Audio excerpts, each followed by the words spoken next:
So we start with today's CME, which is going to be on antenatal steroids.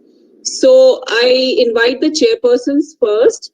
Dr. Seema Sehgal, who's a senior consultant, head of the department and medical superintendent of MKW Hospital, is going to be the first chairperson. And Dr. Seema Thareja, she's a senior consultant at Apollo Cradle Hospital. She's going to be the second chairperson.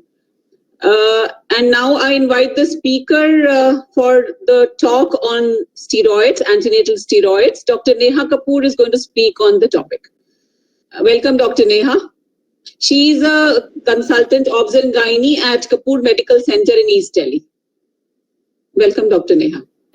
Thank you, ma'am. Thank you for the warm welcome. Good afternoon, everybody. It's my great honor to be here to speak among all of you. So without a further ado, I will just start with the topic.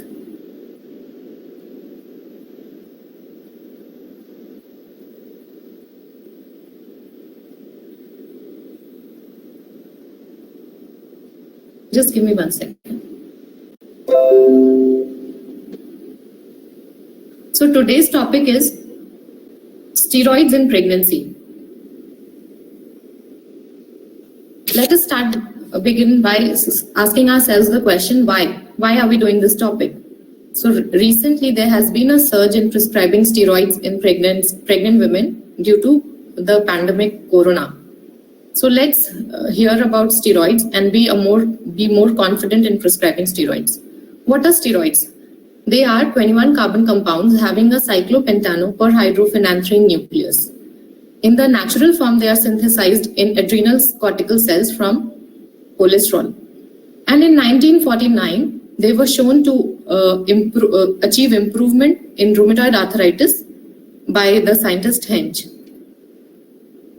Mechanism of action. They enter the cell and bind to cytosolic receptors that transport the steroid into the nucleus.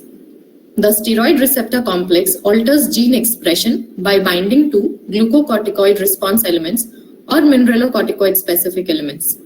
There are tissue-specific responses to steroids that are made possible by the presence in each tissue of different protein regulators that control the interaction between the hormone, receptor complex, and particular DNA response elements. The effects of corticosteroids are mainly catabolic effect. They increase the glucose and amino acid levels. They have immunosuppressive effect, anti-inflammatory effect, and other effects on CNS, mainly behavioral changes and peptic ulcerations in the GI. They are effective by oral, parenteral, and local routes. The steroids are metabolized primarily by hepatic microsomal enzymes. The metabolites are further conjugated with glucuronic acid or sulfate and are excreted in urine. The synthetic derivatives are more resistant to metabolism and are longer acting, and hence they are preferred. Now, based upon the relative activity of systemic steroids, they are classified into short-acting, intermediate-acting, and long-acting. The short-acting steroid is mainly hydrocortisone, which has equal glucocorticoid action and mineralocorticoid action. The intermediate-acting steroids are mainly prednisolone, methylprednisolone, triamcinolone, and deflazacort. Prednisolone is nearly 4 times more potent than hydrocortisone, and it has a little lesser mineralocorticoid effect. Methylprednisolone is almost as potent as prednisolone, and it has even lesser mineralocorticoid action. Triamcinolone is pure glucocorticoid. Excuse me, Neha, can I stop for a minute? Your screen is not being shared. I think Dr. Poonam Agarwal shared some screen, because of which you have to re-share your screen. All right, ma'am. I'll share it again.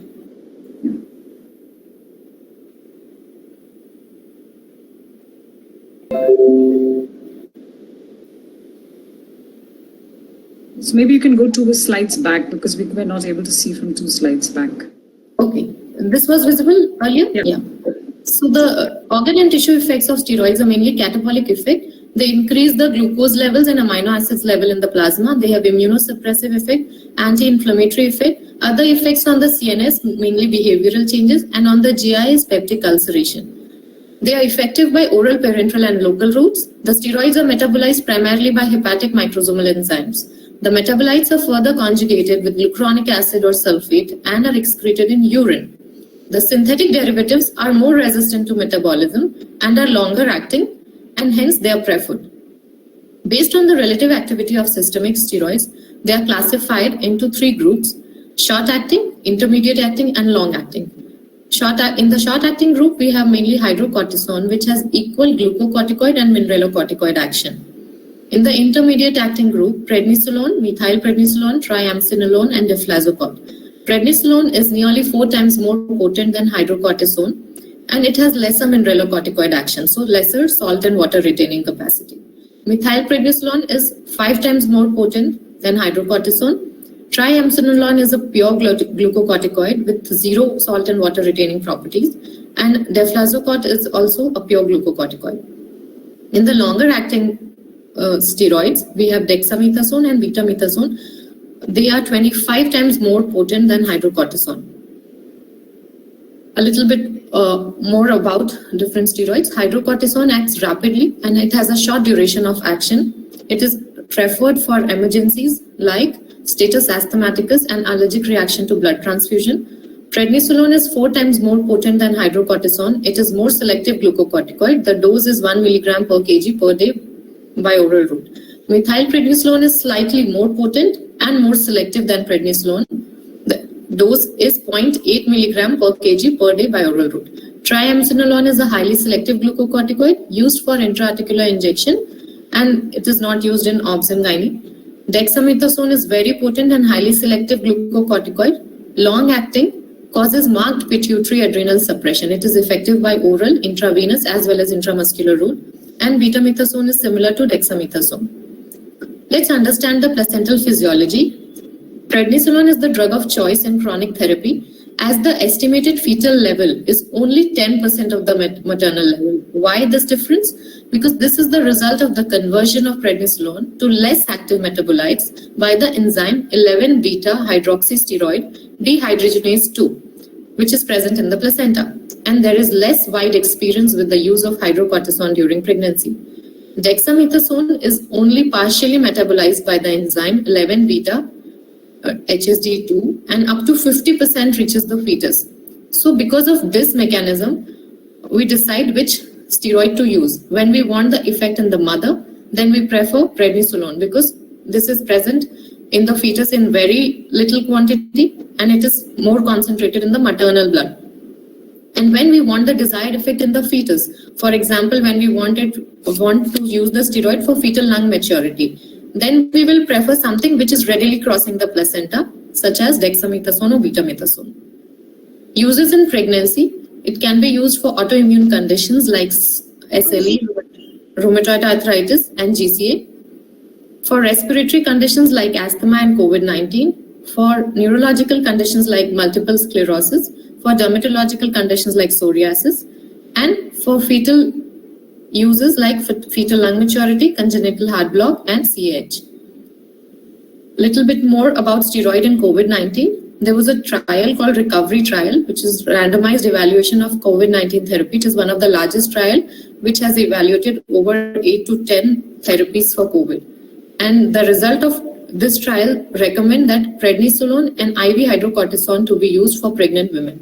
And based on the result of this trial, the RCOG also recommends prednisolone and IV hydrocortisone in pregnant women for COVID-19. There was an interesting study by Saad et al. They concluded that methylprednisolone is getting more concentrated in the lung tissue. And since COVID-19 is mainly a respiratory virus, they suggested that methylprednisolone to be used for COVID-19. WHO, however, does not give any recommendation for pregnant women. For general population, they are recommending prednisolone and hydrocortisone. So, if a pregnant patient with COVID-19 requires oxygen therapy and mechanical ventilation, then first of all, we have to see whether glucocorticoids are indicated for fetal lung maturity as well. So, if the answer is yes, then we prefer dexamethasone 6 milligram intramuscular every 12 hours for 4 doses, and then switch to methylprednisolone 32 milligrams a day. And if the glucocorticoids are not indicated for fetal lung maturity, then we prefer methylprednisolone either by oral or intravenous route.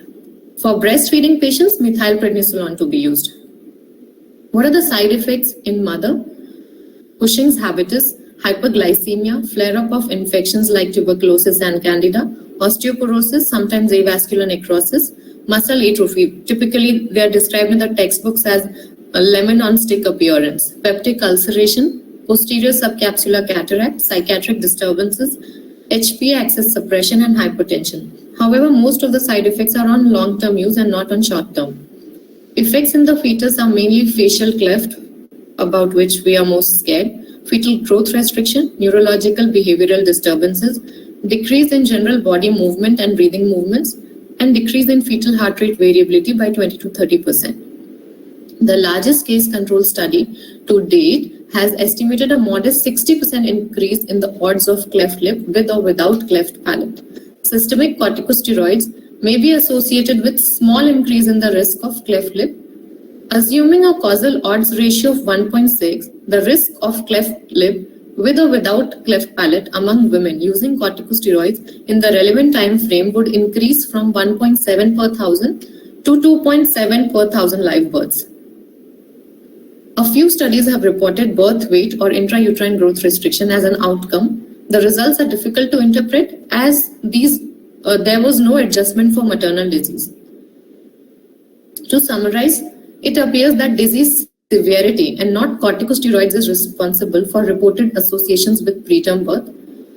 And one can surmise that any association between steroids and low birth weight is most likely mediated by gestational age, with little evidence of a direct effect on birth weight. 4% pregnancies are affected by asthma, and the epidemiological data on inhaled corticosteroids have shown no increase in the rates of congenital malformation. START, which is inhaled steroid treatment as regular therapy, it was a multi-center prospective double-blind study, reported that treating asthmatic pregnant woman with 400 microgram of budesonide is safe. The topical route, only 3% steroid is absorbed systemically following 8 hours of contact topically. Population-based study showed no increase in the risk for congenital malformation. And coming to systemic route, since palate formation is completed by 12 weeks, there's no risk of oral clefts thereafter. Contraindications to steroids use: peptic ulcers, diabetes mellitus, hypertension, viral and fungal infections, tuberculosis, osteoporosis, herpes simplex keratitis, psychosis, epilepsy, and renal failure. Any patient who has received more than 20 to 25 milligrams per day of hydrocortisone or more than 5 milligram prednisolone per day or equivalent for longer than 2 to 3 weeks should be put on a scheme of gradual withdrawal. Such patients may need protection with a corticosteroid if a stressful situation like labor or cesarean develops up to 1 year after withdrawal. So it's very important in these times that we take proper history, whether our patient had corona or whether she was put on steroids, and if yes, what was the dose and for how long she took the steroid. Because we'll need to give a stress dose of steroid if she goes into labor. The use of short courses of steroids, less than 3 weeks, will not require stress dose steroids at the time of surgery or delivery. The 10-day course does not require steroid tapering. Coming to antenatal corticosteroids for fetal lung maturity, these are medications given to pregnant women who are expecting preterm delivery. They were first demonstrated by Sir Graham Liggins and Ross Howey in 1972. This study was such an iconic study that it is included in the Cochrane logo. Timely use of antenatal steroids in a mother reporting with preterm labor before 34 weeks of gestation has the following clinical impacts in newborns. There is 34% reduction in respiratory distress syndrome, 46% reduction in intraventricular hemorrhage, 54% reduction in necrotizing enterocolitis, and 31% reduction in mortality. How does the steroid act? It acts by upregulating gene expression of epithelial sodium channel. It accelerates development of type 1 and 2 pneumocytes. There is induction in production of surfactant proteins and enzymes, phospholipid synthase. There is increased surfactant production. There is induction in pulmonary beta receptors, and there is regulated gene function in maturing lung. There is improved lung mechanics and gas exchange. Now let's see what are the different recommendations by different societies. I've combined the recommendations by NICE, ACOG and FIGO in a tabular manner. For patient suspected with preterm labor in the gestational age of 23 to 23 plus 6 weeks, the decision to give steroids should be discussed with the family. And if they want to resuscitate the baby, then only the steroid should be given. For patients who are 24 plus 0 to 33 plus 6 weeks, the NICE guidelines say the corticosteroid should be offered. And same goes with ACOG and FIGO. For patients who are 34 plus 0 to 35 plus 6, consider giving corticosteroids as said by NICE guidelines. ACOG says that if the patient is between 34 plus 0 and 36 plus 7 and has not received previous course, then you can consider giving a rescue dose of steroids. And FIGO also says the same thing. For multiple gestation, there is no comments are given by NICE, and ACOG and FIGO says that same protocol has to be followed even if the patient has multiple gestation. About repeat course, NICE guidelines says do not offer routinely. ACOG says more than 2 are not recommended. And if the woman is less than 34 plus 7 and the last course was 7 to 14 days ago, you can give a repeat course. And in case of premature rupture of membrane, the repeat course is controversial. In case of women with diabetes, the NICE guidelines says give additional insulin according to the agreed protocol and monitor the woman closely. The FIGO also says the same thing. For planned cesarean, there are no comments given by NICE or ACOG. However, the FIGO says single course of steroid can be given in women undergoing planned cesarean who are between 37 to 38.6 weeks. But there should be a clear medical indication. And ideally speaking, elective cesarean should not be done before 39 weeks. What about women with intrauterine growth restricted fetus? FIGO just says there is insufficient evidence to conclude on the benefits or harm. About the timing of delivery after steroid, what is the ideal time? So the ideal time is at least after 24 hours from the last dose and up to 7 days. So coming onto the controversial topic, which steroid to use? There have been n number of studies between which to prefer Dexa or Beta. Dexamethasone 6 mg to be repeated 12 hourly and 4 doses to be given. Total dose is 24 mg. For betamethasone 12 mg to be repeated after 24 hours and 2 doses, making it a total of 24 mg. So there have been so many studies, but the most important and the most recent one has been this asteroid study. And the result of this study says the incidence of survival without neurosensory disability at the age of 2 years did not differ between Dexa and Beta. So these findings indicate that either antenatal corticosteroid can be given to women before preterm birth to improve infant and child health. The Indian recommendation, this has been taken from a guideline issued by Ministry of Health and Family Welfare. They recommend dexamethasone, and the reason is dexamethasone is listed in the WHO Essential Medicine list and it is inexpensive and widely available. Betamethasone, the preferred salt which is recommended is betamethasone acetate plus phosphate, which requires only 2 doses. But this salt is not available in India. And India, what we get is betamethasone phosphate, which is short acting and requires frequent administration as compared to the former. Hence, we prefer dexamethasone. Also, betamethasone is more costly and less stable than Dexa at high temperatures. However, if nothing is available and you have betamethasone, then we should give betamethasone also. Indications for antenatal corticosteroids is true preterm labor, following conditions that lead to imminent delivery like antepartum hemorrhage, preterm premature rupture of membrane, severe preeclampsia. The contraindication is frank chorioamnionitis, which is an absolute contraindication. Maternal diabetes, preeclampsia, hypertension are not contraindications.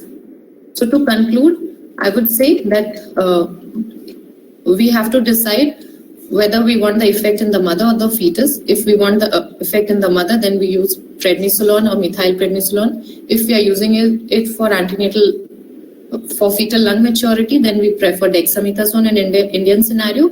However, the studies do not recommend any difference. And with this, to end, with the thought, anyone who keeps stays young. So we all are young. Thank you. Wonderful. Dr. Neha, Ashna, Thank you. your phone, please mute. Dr. Neha, it was wonderful lecture. I think the conclusion was excellent and it is a take-home message for everyone. I think we should not